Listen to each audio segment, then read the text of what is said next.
இந்த ஒரு particular Lord's test match நம்மளோட மெமரிஸ்ல என்னைக்குமே இருக்கும் மக்களே, அதுல டவுட்டே கிடையாது. நல்லா ஞாபகம் வச்சுக்கோங்க, ஒரு ஸ்டேஜ்ல இங்கிலாந்து லஞ்சுக்குள்ளேயே கேமை முடிச்சிருவாங்கன்ற மாதிரி நினைச்சோம். ஆனா இந்தியா லோவர் ஆர்டர் பேட்ஸ்மேன்ஸா இருக்கட்டும், ஜடேஜாவா இருக்கட்டும், பயங்கரமான ஒரு ஃபைட் கொடுத்தாங்க. அதாவது இந்தியா இவ்வளவு தூரம் வருவாங்களான்றதை நம்ம எதிர்பார்க்கவே இல்லை. அண்ட் கடைசி வரைக்கும் செம ஃபைட் கொடுத்தாங்க. ஸோ ஒரு ஸ்டேஜ்ல இங்கிலாந்து வின் பண்ணுவாங்களா இல்ல இந்தியா வின் பண்ணுவாங்களான்ற மாதிரி பயங்கரமான ஒரு டென்ஸ்டா போயிட்டு இருந்தது. அண்ட் அன்பார்ச்சுனேட்லி சிராஜ் வந்து பாத்தீங்கன்னா போல்ட் ஆயிட்டாரு, பால் உருண்டி போய் ஸ்டெம்பிள் அடிச்சிருச்சு. அண்ட் அதுக்கப்புறம் சில விஷயங்கள் நடந்துச்சுங்க. அதாவது எஸ், இங்கிலாந்து இந்த மேட்சை வின் பண்ணிட்டாங்க irrespective of whatever be the result. ஆனா கேம் முடிஞ்சதுக்கு அப்புறம் சிராஜ் ஒரு மாதிரி கவலையா அப்படி உட்கார்ந்து ஃபீல் பண்ணிட்டு இருக்கும் போது ஜாக் கிராலி வந்து கை கொடுத்தாரு பாத்தீங்களா, வேற லெவல்ல இருந்துச்சுங்க. அதுக்கப்புறமா ஜோ ரூட் வந்தாரு, அதுக்கப்புறம் வந்து பாத்தீங்கன்னா ஹாரி ப்ரூக் வந்தாரு, அதுக்கப்புறம் பாத்தீங்கன்னா பென் ஸ்டோக்ஸ் போய் ஜடேஜாவை கட்டி பிடிச்ச விதம் அப்சல்யூட்லி ஸ்போர்ட்ஸ்மேன்ஷிப்ங்க. எனக்கு வந்து இங்கிலாந்து பிளேயர்ஸ் மேல ஒரு ரெஸ்பெக்ட் ஒரு ஸ்டெப்புக்கு ஃபர்தரா வந்து ஏறிடுச்சுன்னு தான் கண்டிப்பா நான் சொல்லி ஆகணும்.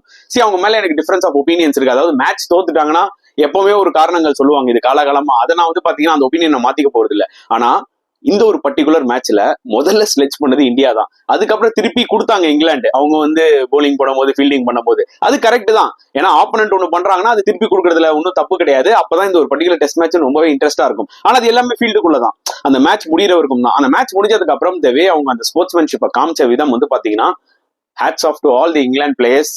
நிஜமா அது பெரிய விஷயங்க. நினைச்சிருந்தாங்கன்னு வச்சுக்கோங்களேன், இந்தியன் பிளேயர்ஸ் மூஞ்சுக்கு முன்னாடி அவங்க வந்து பயங்கரமா இதை செலிப்ரேட் பண்ணி இன்னுமே இந்த ஒரு லாஸை பயங்கரமா ஹர்ட் பண்ணிருக்கலாம். ஆனா அதை அவங்க பண்ணல. சோ திருப்பியும் சொல்ல வரேன், huge respect to Ben Stokes and his team. ஃபென்டாஸ்டிக்கா விளையாடுனாங்க. End of the day day டே 4ல அந்த லாஸ்ட் செஷனுக்கு ஒரு 1 hour முன்னாடி அவங்க எஃபர்ட் போட்டு ஒரு 4 விக்கெட் எடுத்தாங்க. அதுக்கப்புறமா டே 5ல ஸ்டார்டிங்ல முக்கியமான பிளேயர்ஸ் எல்லாம் அவுட் ஆகுனாங்க. ஸோ இம்பார்ட்டன்ட் கிரன்ச் மூமெண்ட்ஸ்ல இங்கிலாந்து அற்புதமா பெர்ஃபார்ம் பண்ணி இன்னைக்கு இந்த சீரீஸை 2-1 லீட் பண்றாங்க. they deserve to be in this position. At the same time இந்தியாவும் பாத்தீங்கன்னா ரொம்பலாம் ஃபீல் பண்ணக்கூடாது, நல்ல ஃபைட் கொடுத்தாங்க. ஃபர்ஸ்ட் டெஸ்ட் மேட்ச் டே 4 இருக்கும் அவங்க வந்து பாத்தீங்கன்னா அந்த ஒரு பர்டிகுலர் டெஸ்ட் மேட்ச் வந்து டாமினேட் பண்ணாங்க. டே 5ல வந்து பாத்தீங்கன்னா இங்கிலாந்து வின் பண்ணிட்டாங்க. And second match India win பண்ணாங்க. அண்ட் தேர்ட் டெஸ்ட் மேட்சும் பாத்தீங்கன்னா கடைசி வரைக்கும் த்ரில்லிங்கா தான் போச்சு தவிர இந்தியா 2 டெஸ்ட் மேட்சுமே ஒன் சைடடா தோக்கல. So sometimes you have to give credit to India also. இந்த ஒரு 3 டெஸ்ட் மேட்ச்மே நம்ம எடுத்து பார்த்தோம்னா 2 டீமும் சூப்பரா கம்ப்ளீட் பண்ணியிருக்காங்கன்னு தான் சொல்ல முடியும். ஸோ இந்த டே 5ல பயங்கரமான விஷயங்கள்லாம் நிறைய நடந்துச்சு. ஸோ அதெல்லாம் பத்தி நம்ம டீடைல்டா டிஸ்கஸ் பண்ணலாம். வாங்க வீடியோக்குள்ள போலாம்.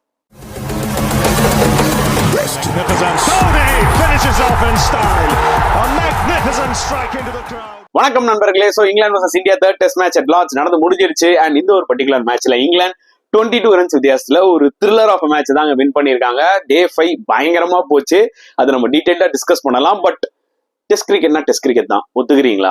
இந்த ஒரு விஷயத்துக்காக தாங்க நான் வந்து பைத்தியமா இருப்பேன். என்னை பொறுத்த வரைக்கும் டெஸ்ட் கிரிக்கெட் தான் வந்து நான் டாப்ல எடுத்துட்டு வந்து வைப்பேன். அதுக்கப்புறம் ஒன் டே கிரிக்கெட், அதுக்கப்புறம் தான் T20 கிரிக்கெட். ஏன்னா டெஸ்ட் கிரிக்கெட் வந்து பாத்தீங்கன்னா உங்க ஸ்கில்லை மட்டும் டெஸ்ட் பண்ணாது, உங்க பேஷன்ஸையும் டெஸ்ட் பண்ணும், உங்களோட டெம்பரமெண்ட்டும் டெஸ்ட் பண்ணும். புரியுதா உங்களுக்கு? 11 பிளேயருமே வந்து பாத்தீங்கன்னா ஈக்குவேஷனுக்குள்ள வருவாங்க. அது பேட்டிங்லயா இருக்கட்டும் இல்ல போலிங் ஆப்ஷன்லயா இருக்கட்டும், எல்லா ஆங்கிள்லயுமே வந்து பாத்தீங்கன்னா டெஸ்ட் கிரிக்கெட்ல 11 பேருமே இன்வால்வ்டா இருப்பாங்க. அதுதான் the beauty of this test cricket. So அந்த வகையில இந்த சீரீஸ் நிஜமாவே சூப்பரா போயிட்டு இருக்குதா சொல்ல முடியும். 3 டெஸ்ட் மேட்சுமே 5 நாள் நடந்திருக்கு அண்ட் ரிசல்ட்டும் வந்திருக்கு. இதை விட என்னங்க வேணும் ஒரு டெஸ்ட் கிரிக்கெட்டுக்கு?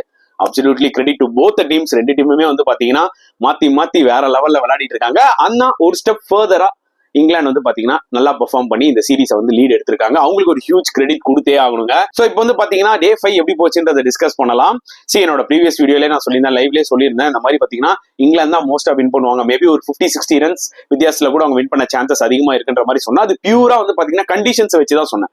எனக்கு இந்தியா தான் வின் பண்ணணும், அதுல எந்த டவுட்டுமே இல்லை. ஆனா ரிவ்யூவரா வந்து பாத்தீங்கன்னா நான் வந்து கண்டிஷன்ஸை பேஸ் பண்ணி நான் சொன்னேன், ஓகே இங்கிலாந்து வின் பண்ணிடுவாங்கன்னு சொல்லிட்டு. அதனால இப்ப இங்கிலாந்து வின் பண்ணதுனால நான் மாத்து தட்டிக்க போறது இல்ல. பாத்தீங்களா நான் சொன்னது நடந்துச்சா அப்படின்றதுக்காக எனக்கு வருத்தமா தான் இருக்கு இந்தியா தோத்துது, அது வேற விஷயம். அண்ட் ஆப்வியஸ்லி ராகுல் பண்ட் அவங்க 2 பேர் மேலதான் வந்து பாத்தீங்கன்னா நிறைய எக்ஸ்பெக்டேஷன்ஸ் இருந்துச்சு. அண்ட் இட்ஸ் நாட் ஈஸி விக்கெட்டுங்க. அந்த நியூ பால் வந்து ஒரு 30 ஓவருக்கு மேல ஆனதுக்கு அப்புறம் தான் கொஞ்சம் பால் சாஃப்ட் ஆச்சு தவிர அது வரைக்கும் பயங்கரமா பால் மூவ்மெண்ட் இருந்துச்சு, ஏடா கூடமா இருந்தது. இங்கிலாந்து போலர்ஸ்க்கும் கிரெடிட் கொடுத்தாங்க. ஏன்னா அவங்க வந்து பாத்தீங்கன்னா அந்த கரெக்டான லைனை போட்டுக்கிட்டே இருந்தாங்க. இந்த வே பண்ட் ராகுல் அப்படி ஸ்டார்ட் பண்ணும்போது கொஞ்சம் ஸ்டெடியா இருந்த மாதிரி தான் இருந்தது. எப்போ ரிஷப் பண்ட் போல்ட் ஆனாரோ ஜோஃப்ரா ஆர்ச்சர் பால்ல, அப்பவே வந்து பாத்தீங்கன்னா கொஞ்சம் இந்தியா ஷேக் ஆரம்பிச்சிட்டாங்க. Fantastic delivery from Jofra Archer. ஏன்னா ஆர்ச்சர் கிரெடிட் கொடுக்கணும், ஏன்னா அவரோட அந்த எக்ஸ்ட்ரா பேஸ் அங்கே ஒர்க் அவுட் ஆச்சு. புரியுதா உங்களுக்கு? அண்ட் பண்ட்டும் பார்த்தீங்கன்னா rooted to the crease. And அவருக்கு ஆல்ரெடி வந்து பார்த்தீங்கன்னா அந்த ஃபிங்கர் இன்ஜுரி இருக்கு, கொஞ்சம் கஷ்டம் தான் பட்டாரு. அவர் வந்து பேட்டிங் ஆடும் போதே கிளியரா தெரிஞ்சுது. ஸ்டில் நம்ம பண்டிகிட்ட வந்து கொஞ்சம் எதிர்பார்த்தோம். But that was a fantastic delivery from Jofra Archer. அவருக்கு கிரெடிட்டை கொடுத்துட்டு போயிட்டே இருப்போம். அதுக்கப்புறம் தான் வந்து பாத்தீங்கன்னா ஒரு ஹியூஜ் விக்கெட் ஆஃப் கேஎல் ராகுல், அதுவும் ஃபென்டாஸ்டிக் பாலுங்க. ஸ்டோக்ஸ் சும்மா வலிச்சுக்கிட்டு உள்ள வந்துச்சு. நான் கூட என்ன நினைச்சேன்னா மேபி ஸ்டெம்புக்கு மேல போகும், கொஞ்சம் ஹைட்டா இருக்கும்ன்ற மாதிரி நான் நினைச்சேன். பட் ஹாக்காயில கரெக்டா வந்து பாத்தீங்கன்னா பெயில்ஸை தட்டி தூக்குது. That was one hell of delivery from Ben Stokes. Ben Stokes எல்லாம் மனுஷனே இல்லைங்க இந்த ஒரு டெஸ்ட் மேட்ச்ல. ஏன்னா அந்த அளவுக்கு எஃபர்ட் போட்டிருக்காரு. 100% எல்லாம் கொடுக்க கூடாது அவருக்கு, 200% எஃபர்ட் போட்டிருக்காருன்னு தான் சொல்ல முடியும். அதை பத்தி நான் கண்டிப்பா இந்த வீடியோல டிஸ்கஸ் பண்றேன். அண்ட் எப்போ பண்ட்டும் அவுட் ஆயிட்டாரு, கேஎல் ராகுல் அவுட் ஆயிட்டாரோ அப்பவே ஹோப்ஸ் வந்து பாத்தீங்கன்னா அப்படியே குறைய ஆரம்பிச்சிருச்சு. புரியுதா உங்களுக்கு? சரி, அதுக்கப்புறம் வாஷிங்டன் சுந்தர் வந்தாரு. வாஷிங்டன் சுந்தர் வந்து பாத்தீங்கன்னா டே 4 முடிவுல லஞ்சுக்கு மேல வந்து பாத்தீங்கன்னா நாங்க அடிச்சு முடிச்சிருவோம் அப்படின்ற மாதிரி சொன்னாரு. சோ அவர் சொன்ன விதத்தை பார்க்கும்போது ஓகே, சுந்தர் ஒரு ஃபைட்டிங் நாக் ஆடுவாரு அப்படின்ற மாதிரி நினைச்சா அவரு ஒரு லூஸான ஒரு ஷாட் ஆடி காட்டன் போல்ல அவுட் ஆயிடுவாரு. எனக்கு ஒரே ஒரு டிசப்பாயின்மெண்ட் என்னன்னா டே 5ல வந்து த வே சுந்தர் அவுட் ஆனதுதான். ஓகே, ஏன்னா பண்ட் ராகுல் கூட வந்து பாத்தீங்கன்னா கொஞ்சம் நல்ல டெலிவரிஸ். பட் வாஷிங்டன் சுந்தர் அந்த பாலை கொஞ்சம் பெட்டரா பிளே பண்ணிருக்கலாம். அந்த டைம்ல அவரோட அந்த பார்ட்னர்ஷிப் ஜடேஜா ரொம்ப குரூஷலா இருந்திருக்கும். அதுக்கப்புறமா என்கேஆர் வந்தாரு, கொஞ்சம் ப்ராமிசிங்கா தான் போச்சு. என்கேஆரும் சரி ஜடேஜாவும் சரி நல்லா கொஞ்சம் ஸ்டெடியா விளையாடிட்டு இருந்தாங்க. கரெக்டா லஞ்சுக்கு முன்னாடி ஆஸ் யூஸ்வல் எப்பவுமே வந்து பாத்தீங்கன்னா இந்தியா வந்து காலகாலமா இந்த ரீசென்ட் டைம்ஸ் அந்த ஒரு பிரேக்குக்கு முன்னாடி அவுட் ஆறது ஒரு பழக்கமா வச்சிருக்காங்க. அண்ட் என்கேஆருக்கு இந்த ஒரு ஆப்பர்ச்சுனிட்டி, ஒரு சரியான ஆப்பர்ச்சுனிட்டி, கோட்டை அவுட் ஆறுதாங்க சொல்ல முடியும்.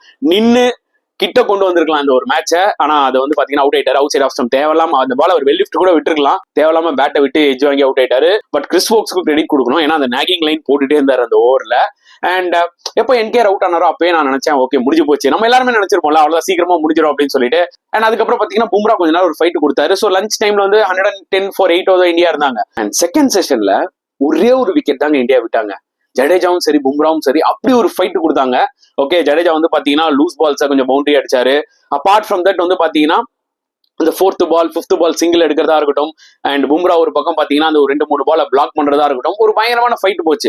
எஸ், பும்ரா அவுட் ஆனது வந்து பாத்தீங்கன்னா நீங்க நிறைய பேர் சோஷியல் மீடியால எல்லாம் கிரிட்டிசைஸ் பண்ணிட்டு இருக்காங்க, ஏன் அந்த பவுன்சர் அந்த ஷாட் ஆடாம இருந்திருக்கலாம் அப்படின்னு. நல்லா புரிஞ்சுக்கோங்க கைஸ், அவரும் ஒரு போலர் தான். கிட்டத்தட்ட 110 நிமிஷம் ஒரு கிரீஸ்ல நின்று ஆடிட்டாரு.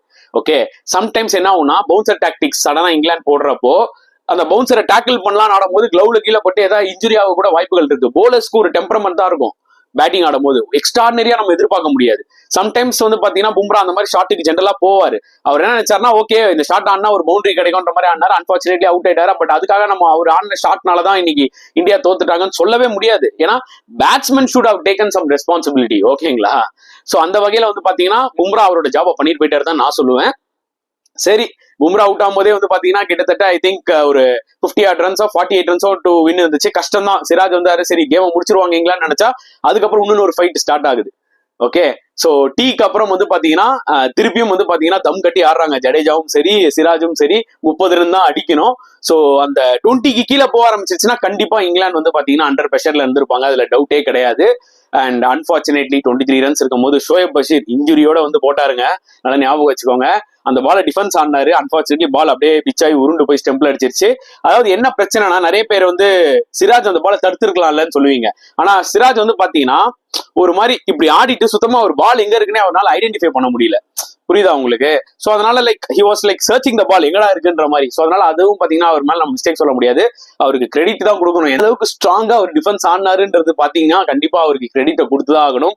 அண்ட் அவர் அவுட் ஆகும்போது அவரும் ஃபீல் பண்ணாரு, ஒரு பக்கம் ஜடேஜாவும் அந்த பக்கம் பயங்கரமா ஃபீல் பண்ணாரு. பட் ஒன் மேன் ஆர்மி மாதிரி ஜடேஜா கடைசி வரைக்கும் எடுத்துட்டு போனாரு. ஜடேஜா மேல சில பேருக்கு ஒண்ணுமே கிரிட்டிசிசம் வச்சுட்டு இருக்காங்க, அவர் வந்து கேம் எடுத்துட்டு போய் முடிச்சிருக்கணும். கைஸ் நல்லா ஞாபகம் வச்சுக்கோங்க, ஃபர்ஸ்ட் 3 நாள் தான் பேட்டிங் விக்கெட். இந்த விக்கெட் 4வது நாள் இன்வேரியபிள் பவுன்ஸ் வர ஆரம்பிச்சிருச்சு. It was not easy wicket to slack அப்படின்னு பார்த்தா இங்கிலாந்து ஸ்லாக் ஆடி இருக்க மாட்டாங்களா? அவங்களே எவ்வளவு ஸ்ட்ரகிள் ஆனாங்க. பேஸ்பால் ஆடுறவங்க தானே அவங்களே ஏன் வந்து டிப்பிக்கலா டெஸ்ட் கிரிக்கெட் மாதிரி ஆடினாங்க. ஏன்னா இந்த விக்கெட்ல நீங்க இஷ்டத்துக்கு சுத்தலாம் முடியாது. ஜடேஜாவே பாத்தீங்கன்னா சென்சிபிளா சில ஷாட்லாம் அப்படி போயிட்டு மிட் விக்கெட்ல அப்படி சிப் ஷாட் ஆடுவாரு. நீங்க கத்தி ஆனீங்கன்னா அவுட், அக்ராஸ் த பேட் ஆனீங்கன்னா கண்டிப்பா பால் மாட்டாது, டாப் எட்ஜ் தான் வாங்கும். ஏன்னா விக்கெட் ஒரு மாதிரி பகில் விக்கெட்டா இருக்கு. எந்த பால் ஏறும் எந்த பால் டக்குனு லோ கேப்ட் ஆகுன்றது தெரியல. It's a 2-paced wicket. அப்புறம் சில தற்கூரிங்க வந்து பாத்தீங்கன்னா நம்ம கமெண்ட்ஸ்லயே நம்ம போற வீடியோஸ் கமெண்ட்ஸ்ல அதுல தற்கொலை இது கிரீன் பிச் தானே இப்ப இந்தியா வின் பண்ணிச்சா, அன்னைக்கு ஸ்டோக்ஸை பத்தி மட்டும் ஒரு இது போட்டீங்க கிரீன் விக்கெட் இங்கிலாந்து அடிப்போ, அது கிரீன் விக்கெட்டே கிடையாதுயா. இது வந்து பாத்தீங்கன்னா அந்த ஒரு டபுள் பேஸ் விக்கெட்டா இருந்ததுனால போலர்ஸ்க்கு அந்த ஒரு அசிஸ்டன்ஸ் செஞ்சது சின்ன மூவ்மெண்ட், அதை யூஸ் பண்ணி இந்தியன் போலர்ஸும் நல்லா போட்டாங்க, இங்கிலாந்து போலர்ஸும் நல்லா போட்டாங்க. கிரீன் விக்கெட் இல்ல, ஒரு புல்லு கூட கிடையாது இந்த ஒரு பர்டிகுலர் விக்கெட்ல. அதாவது பிச்சை பார்த்து கூட அது வந்து கிரீன் விக்கெட்டா இல்ல வந்து இது ஒரு சாதா விக்கெட்டான்றது கூட தெரியல இந்த மக்களுக்கு. அந்த அளவுக்கு சில தற்கொலைகளா இருக்காங்க, அவங்களுக்கு நான் திருப்பி புரிய வைக்க வேண்டியதா இருக்கு. அடே தற்கொலை மண்ணா, இது வந்து கிரீன் விக்கெட் கிடையாது, பேட்டிங் விக்கெட் தான். என்ன கொஞ்சம் டபுள் பேஸ்டா இருக்கிறதுனால சம்டைம்ஸ் வந்து பாத்தீங்கன்னா பால் வந்து கொஞ்சம் இன்வெர்ட் மூவ்மெண்ட் அவுட் மூவ்மெண்ட் கொஞ்சம் எக்ஸ்ட்ரானரியா இருக்கும். அண்ட் லார்ட்ஸை பொறுத்த வரைக்கும் ஸ்லோப்னு ஒரு ஃபேக்டர் இருக்கு. அந்த ஸ்லோப்பை யூஸ் பண்ணி செகண்ட் ஹாஃப்ல இங்கிலாந்து பெட்டரா போட்டாங்க, சூப்பரா இன்னுமே ப்ரெஷர் அப்ளை பண்ணாங்க இந்தியா மேல அப்படின்றத நான் உங்களுக்கு புரிய வைக்கிறேன். அப்பவும் புரியாதவங்களுக்கு அது வேற விஷயம்னு வச்சுக்கோங்க. And anyway we have to give huge credit to England. நான் ஸ்டார்ட் ஆஃப் வீடியோல சொன்ன மாதிரி பாத்தீங்கன்னா ஈஸியா இங்கிலாந்து இந்த மேட்சை வின் பண்ணிட்டு இந்தியாவை வெறுப்பேற்றிருக்கலாம், ஏன்னா இந்தியா பண்ண சம்பவம் அந்த மாதிரி. ஓகேங்களா, ஆனா they show their sportsmanship. கிராலியா இருக்கட்டும் அண்ட் ஸ்டோக்ஸா இருக்கட்டும், ப்ரூக்கா இருக்கட்டும், மெயினா ஜோ ரூட்டா இருக்கட்டும், எல்லாருமே போய் வந்து பாத்தீங்கன்னா போய் கை கொடுத்தாங்க சிராஜுக்கு. அவர் கவலையா போல்ட் ஆனதுக்கு அப்புறம் அப்படி பேட்டை வச்சுட்டு உட்காரும் போது கன்சோலும் பண்ணாங்க. அதுக்கப்புறம் ஜடேஜாவை போய் எல்லாருமே கட்டி பிடிச்ச விதம் அவுட்ஸ்டாண்டிங்கா இருந்தது. This is call test cricket and ஸ்போர்ட்ஸ்மேன்ஷிப்புங்க. கண்டிப்பா இங்கிலாந்து பிளேயர்ஸ் மேல அதிகமான ரெஸ்பெக்ட் கிரியேட் ஆயிடுச்சு, அதுல டவுட்டே கிடையாது. நீ உள்ள இருக்கிறவருக்கும் ஃபைட் பண்ணிக்கோ, என்ன வேணா ஸ்லிச் பண்ணிக்கோ, ஆனா கேம் முடிஞ்சிருச்சுன்னா end of the day we all are sports persons. கரெக்டா, அந்த ஒரு ஜென்டில்மேன்ஷிப் காமிக்கணும்ன்றத வந்து கிளியரா ஆக்சுவலா இங்கிலாந்து காமிச்சிருந்தாங்க. ஏன்னா இந்தியா வின் பண்ணியிருந்தாங்கன்னா கூட இந்த அளவுக்கு ஒரு ஜென்டில்மேனா பண்ணியிருப்பாங்களா எனக்கு ஒரு டவுட் தான். ஓகே, ஒரு ஃபயரா இருந்திருக்கும், வேற மாதிரி இருந்திருக்கும், ஆனா இங்கிலாந்து அதை பண்ணல. ஒரு எக்ஸாம்பிள் செட் பண்ணிருக்காங்க இங்கிலாந்து. புரியுதா உங்களுக்கு? மேட்ச் ஆடும்போது என்ன வேணா ஃபயரா இருந்துக்கோ, மேட்ச் முடிஞ்சிச்சுன்னா end of the day it's sport, ஜெனுவனா இருக்கணும் அப்படின்றத காமிச்சிருக்காங்க. அதுக்கு ஒரு மிகப்பெரிய salute to all the players, all the England players, the way they showed respect to Jadeja as well as for Siraj. Because அந்த அளவுக்கு இந்தியா ஃபைட் கொடுத்தாங்க, அவங்களுக்கே அது தெரியும். ஏன்னா இன்னும் ஒரு 3-4 ஓவர் போச்சுன்னா நியூ பால் வந்திருக்கும். நியூ பால் வந்திருந்தா கூட இங்கிலாந்து கூட ஃபேன்சி தேர் சான்சஸ், ஏன்னா பால் இன்னுமே மூவ் ஆயிருக்கும். அந்த பவுன்சர் டாக்டிக்ல இருந்து ஃபுல்லர்ல இருந்து போட ஆரம்பிச்சிருப்பாங்க சிராஜுக்கு ஸ்ட்ரைக் வரும்போது. பட் ஸ்டில் இந்தியா வந்து பாத்தீங்கன்னா அந்த 20க்கு கீழே போக ஆரம்பிச்சுன்னா அந்த ஹோப் இருந்திருக்கும்ல. அந்த டைம்ல ஜடேஜா டப்புன்னு 2 4 அடிச்சிருக்கலாம். அதுக்கு முன்னாடி இருக்கும் ஜடேஜா ஷாட்ஸ் ஆட முடியாதுங்க, ஏன்னா ஆடினா ரிஸ்க் தான் இருந்திருக்கும். முடிஞ்சவருக்கும் இந்த பர்டிகுலர் மேட்சை டீப்பா எடுத்துட்டு போறதுதான் கரெக்டான ஒரு விஷயம். எக்ஸாக்ட்லி ஜடேஜா தான் பண்ணாரு. இதை பத்தி கான்செப்ட்ஸ்லாம் புரிஞ்சவங்களுக்கு புரியும், புரியாதவங்களுக்கு விட்டுருங்க. எண்ட் ஆஃப் தி டே ஜடேஜா பயங்கரமா ஃபைட் கொடுத்தாரு, அதுல டவுட்டே கிடையாது. 450s on ட்ராட், அன்பலியபிள்ங்க. இந்த வயசுலயும் பாத்தீங்கன்னா இந்த மனுஷன் வந்து ஒரு பெஸ்ட் ஆல்ரவுண்டரா, நம்பர் 1 ஆல்ரவுண்டரா இன்னைக்கு டெஸ்ட் கிரிக்கெட்ல இருக்காருன்னா it's all about is effort and commitment. Okay, so இன்னைக்கு வந்து பாத்தீங்கன்னா சீனியர் பிளேயர் எடுத்துக்கிட்டீங்கன்னா ஜடேஜா தான் இந்த டீம்ல. அதே மாதிரி பெஸ்ட் ஃபீல்டர் யார் வந்து குயிக்கா ஓடுவா அப்படின்னு யாருன்னு கேட்டீங்கன்னாலும் இந்த எக்ஸ்பீரியன்ஸ் பிளேயர் ஜடேஜா தான் compared to the other youngsters. So அதனால கண்டிப்பா ஜடேஜா ஹியூஜ் கிரெடிட் கொடுக்கணும். Jadeja will be playing a huge factor in அடுத்த டெஸ்ட் மேட்ச் ஓல்ட் டிராஃபர்ட். ஏன்னா 4th day 5th day turn எடுக்கும். அண்ட் ஜடேஜாவோட பேட்டிங் ஃபார்மும் ரொம்ப இம்பார்ட்டண்டா வந்து அமையும். ஸோ வெயிட் பண்ணி பார்க்கலாம். அண்ட் இங்கிலாந்து பொறுத்த வரைக்கும் டெஃபினட்டா they will be so proud of themselves. அதுவும் பென் ஸ்டோக்ஸ்ங்க அநியாயங்க. ஏன்னா மனுஷனா இல்லையாங்க, அவரு 200% கொடுத்தாருங்க. அவரு எவ்வளவு கண்டினியூஸ் 10 ஓவர்லாம் ஸ்பெல் போட்டுட்டு இருக்காரு.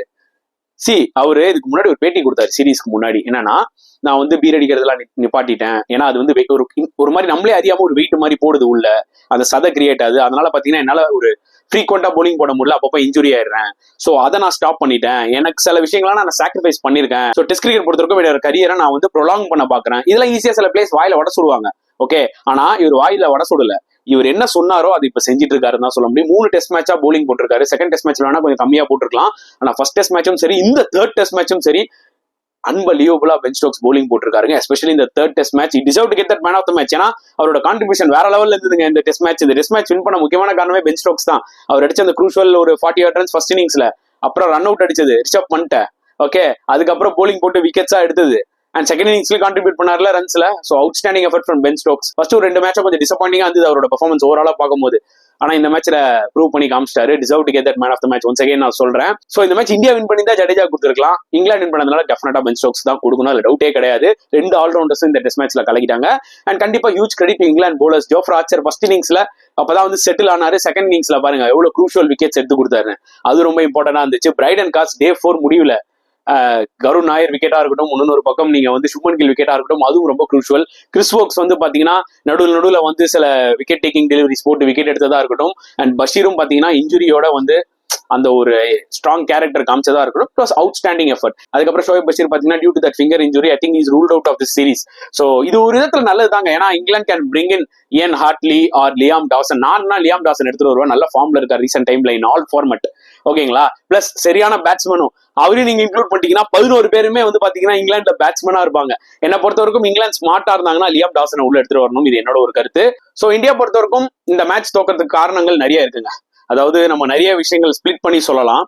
முதல்ல வந்து பாத்தீங்கன்னா ரிஷப் பண்டோட ரன் அவுட் அது ரொம்ப குரூஷியல். ஏன்னா அது ஒரு பர்சனல் மைல் ஸ்டோனுக்காக தேவையில்லாம அந்த ஒரு விக்கெட்டை விட்டாங்கன்னு எனக்கு தோணுது. அதுக்கப்புறம் 100 அடிச்சுட்டு கேஎல் ராகுல் கான்சன்ட்ரேஷன் டிஸ்டர்ப் ஆகி அவர் ஒரு சாஃப்ட் டிஸ்மிசல். இது ரெண்டுமே ரொம்ப ரொம்ப குரூஷியலா வந்து அமைஞ்சுது. ஓகேங்களா? அதே மாதிரி பாத்தீங்கன்னா ஜேமி ஸ்மித்தோட கேட்ச் ராகுல் விடுவார்ல அந்த ஃபர்ஸ்ட் இன்னிங்ஸ்ல இங்கிலாந்து ஆடும்போது, அதுவும் ரொம்ப குரூஷியலா இருந்தது. ஏன்னா அதுக்கப்புறம் ஒரு 50 அடிச்சாரு. பிரைடன் காஸ் 50 அடிச்சாரு ப்ரோன்னு கேட்பீங்க. ஆனா அது பிரைடன் காஸ் தான் கிரெடிட் கொடுக்கணும், அவர் நல்லா விளாண்டாரு. ஜேமி ஸ்மித்தோட 50 தான் இந்தியாவுக்கு பயங்கரமா பாதிச்சிருச்சு. ஏன்னா அவர் 2 ரன்ஸ் இருக்கும் போதே அந்த கேட்ச் எடுத்திருக்கலாம். ஓகே, அது ஒரு ரீசன். பண்ட் ரன் அவுட் ஒரு ரீசன். அப்புறம் கேஎல் ராகுல் 100 அடிச்சுட்டு கண்டினியூ பண்ணிருக்கணும், அது ஒரு ரீசன். அப்புறம் தேவே வாஷிங்டன் சுந்தர் டெய்லண்டரை வச்சு விளாடின விதம் இன்னும் கொஞ்சம் பெட்டரா விளையாடி தான் ஒரு 20 ரன்ஸ் 25 ரன்ஸ் லீட் எடுத்திருக்கலாம், which would have been so crucial for India. நீங்க இந்த மேட்ச் முடியும் போது பார்க்கும்போது ஒரு 20 ரன்ஸ் லீட் இந்தியா எடுத்திருந்தாங்கன்னா எந்த அளவுக்கு யூஸ்ஃபுல்லா இருந்திருக்கும் பாருங்க. செகண்ட் எக்ஸ்ட்ராஸ் ஓவரால் இந்த டெஸ்ட் மேட்ச்ல வந்து பாத்தீங்கன்னா I think 60 odd extras India கொடுத்திருக்காங்க. இன்னொரு ஒரு ஷாக்கிங்கான ஒரு விஷயம் என்னன்னு பாத்தீங்கன்னா த்ரூ ஜூரலோட கீப்பிங் அவுட்ஸ்டாண்டிங்கா இருந்தது.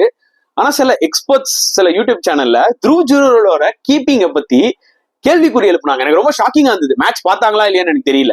Okay, I don't want to mention the channel name, but I was little surprised. ஏன்னா கீப்பிங் வேற லெவல்ல பண்ணாரு ஜூரல். அதுவும் வந்து பாத்தீங்கன்னா க்ளோஸ் டு த ஸ்டெம்ஸ் வந்து ஆகாஷ் தீபுக்குலாம் பண்ணாரு கீப்பிங் 140 கிலோமீட்டர்லாம். அந்த அளவுக்கு பியூட்டிஃபுல்லா பண்ணாரு. Technically was so strong. Kumar Sangakkara அந்த அளவுக்கு வேற லெவல்ல பிரைஸ் பண்ணிட்டு இருந்தாரு. அந்த 60 பைஸ் போச்சுன்னா அது ஜூரல்னால இல்லைங்க, பால் அது எந்த கீப்பரா இருந்தாலுமே சரி, ஸ்பைடர் மேனே இருந்தாலுமே சரி, வெப் விட்டு கூட பிடிச்சிருக்க முடியாது. அந்த அளவுக்கு பால் எங்கேயோ போச்சு. அதை போய் த்ரூ ஜூரல் வந்து கீப்பிங்ல ஒரு மாதிரி சொதப்பிட்டாரு, நிறைய பைஸ் விட்டுட்டாரு அப்படின்னு பேசினாங்க ஒரு சில சேனல்லாம். நான் அப்படியே சர்ப்ரைஸ் ஆனேன். கிளியரா தெரிஞ்சது இவங்க மேட்ச் பார்க்காம ஸ்கோர் போர்டை பார்த்துட்டு வந்து ரிவ்யூ பண்றாங்கன்ட்டு.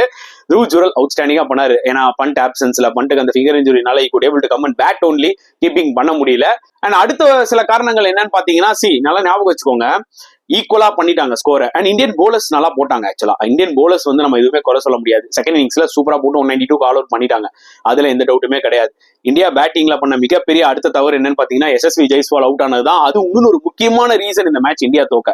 அதை பத்தி நான் ஒரு ஷார்ட்ஸும் போட்டிருந்தேன். அதுக்கு சில பேருங்க கமெண்ட்ஸ்ல எஸ்எஸ்வி ஜெய்ஸ்வால் உண்மைதான்யா, நீ வந்து ஒரு ஷார்ட் பால கட் ஆடுறதை விட்டுட்டு புல்லாடி அவுட் ஆனினா என்ன அர்த்தம்? இதை பத்தி நான் ஆல்ரெடி நிறைய பேசிட்டேன். நான் அப்பவே சொன்னேன் ஜெய்ஸ்வால் தான் அந்த பிளட் கேட்டை ஓபன் பண்ணதுன்னு. ஏன்னா செகண்ட் ஓவர்லயே நீங்க விக்கெட்டை தேவையில்லாம ஒரு லூஸ் ஷாட் ஆடி நல்ல பால் அவுட் ஆயிருந்தா அது வேற விஷயம். ஓகே, ஆனா நீயா இதுக்கு தூக்கி விக்கெட் கொடுக்குற? சோ அது என்னாச்சு, இங்கிலாந்து கேமுக்குள்ள வர வச்சுதா. அதுக்கப்புறம் நாயரும் ராகுலும் சூப்பரா பார்ட்னர்ஷிப் போட்டாங்களா. அப்புறம் ஒரு brain fade movement from Nair. அவர் என்ன பண்ணிட்டாருன்னா ஜெய்ஸ்வால் ஓபன் பண்ணாருன்னா கேட்டை, நாயர் வந்து கேட்டை நல்லா ஓபன் பண்ணிட்டு வாங்க உள்ள இங்கிலாந்து உள்ள கூப்பிட்டாரு. அதான் ஒரு பெரிய பிரச்சனை ஆயிடுச்சு. சோ அங்கேயும் இந்தியா வந்து ஒரு மிகப்பெரிய மிஸ்டேக் பண்ணிட்டாங்க. அதுக்கப்புறம் it was a catching game தாங்க அந்த ஒரு டிஃபிகல்ட் விக்கெட்ல. ஏன்னா இங்கிலாண்டும் பாத்தீங்கன்னா அந்த கண்டிஷன்ஸ்க்கு ஏற்ற மாதிரி கிரிப் வந்துருச்சு. இந்த டோர்னமெண்ட்லயே வந்து பாத்தீங்கன்னா இங்கிலாந்து பெஸ்டா போலிங் போட்டதே இந்த தேர்ட் டெஸ்ட் மேட்ச் செகண்ட் இன்னிங்ஸ்ல தான் கம்பேர் டு இந்தியா. அது வரைக்கும் இந்தியன் போலர்ஸ் நல்லா டாமினேட் பண்ணாங்க இங்கிலாந்து போலர்ஸ். ஓகே, எனவே it was an outstanding match. நான் வந்து பாத்தீங்கன்னா நிஜமா நல்லா என்ஜாய் பண்ணேன். கண்டிப்பா இந்தியா தோத்ததுக்கு கைண்ட் ஆஃப் டிசப்பாயின்மெண்ட் இருக்கு. பட் வே இந்தியா ஃபைட் காமிச்சாங்க பாத்தீங்களா, அதை நினைக்கும் போது ரொம்ப பெருமையா இருக்கு. I think all the Indians would have been so proud of Jadeja as well as பாத்தீங்கன்னா from பும்ரா அண்ட் சிராஜ். எல்லார்கிட்டையும் பாத்தீங்கன்னா அந்த ஒரு ஃபைட் தெரிஞ்சுது. சோ இந்த வீடியோ பிடிச்சிருந்தா லைக் பண்ணுங்க, ஷேர் பண்ணுங்க, உங்களோட கருத்துக்களை மறக்காம கமெண்ட் செக்ஷன்ல சொல்லுங்க. ஓகே, சோ நெக்ஸ்ட் வீடியோல பார்க்கலாம் ஃப்ரெண்ட்ஸ். until then, bye.